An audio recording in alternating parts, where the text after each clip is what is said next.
శ్రీశైలంలో మహాశివరాత్రి వేడుకలను ఘనంగా నిర్వహించేందుకు భారీ ఏర్పాట్లు జరుగుతున్నాయి. మల్లన్న కళ్యాణోత్సవానికి తలపాగా సిద్దమైంది. చేనేత మగ్గంపై పృథ్వీ వంశీయులు నేసిన తలపాగాను మల్లన్నకు చుడతారు. అత్యంత భక్తి శ్రద్దలు, నియమ నిష్టలతో స్వామివారి తలపాగా వేశారు పృథ్వీ సుబ్బారావు. శివరాత్రికి శ్రీశైలం మల్లన్న పెళ్లి కొడుకుగా ముస్తాబవ్వాలంటే చీరాల సమీపంలోని హస్తినాపురం గ్రామానికి చెందిన పృథ్వీ వంశస్థులు నేసిన తలపాగా ఉండాల్సిందే. ఈ ఆచారం గత 3 తరాలుగా వస్తోంది. ప్రస్తుతం 4వ తరానికి చెందిన పృథ్వీ సుబ్బారావు పాగా కార్యక్రమం నిర్వహిస్తున్నారు.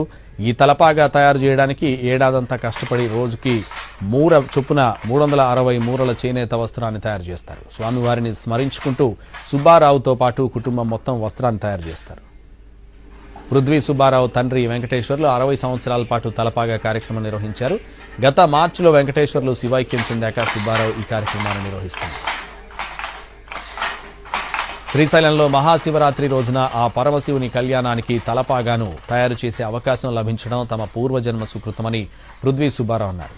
మహాశివరాత్రి పర్వదినానికి 3 రోజుల ముందు గ్రామోత్సవం నిర్వహించిన తర్వాత శ్రీశైలం తీసుకుని వెళ్లి ఈ తలపాగాను సమర్పిస్తారు. స్వామివారి కళ్యాణం జరిగే సమయంలో అంటే లింగోద్భవ సమయంలో అర్ధరాత్రి 12 గంటలకు సుబ్బారావు దిగంబరంగా 150 గజాలు ఉండే ఈ పాగా వస్త్రాన్ని గర్భాలయ శిఖరం నుంచి నవనందులను కలుపుతూ అలంకరిస్తారు.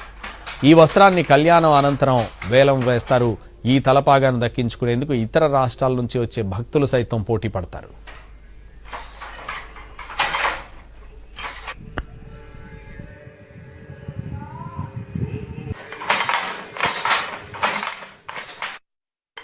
పాగాలంకరణ కార్యక్రమం నిర్వహిస్తున్నాము.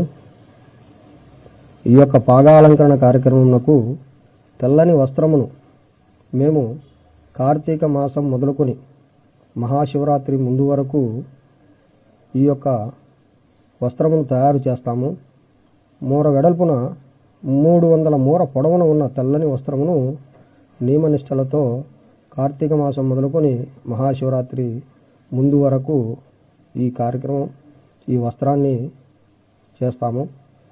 స్వామివారికి భక్తి శ్రద్ధలతో కార్యక్రమం చేస్తున్నందుకు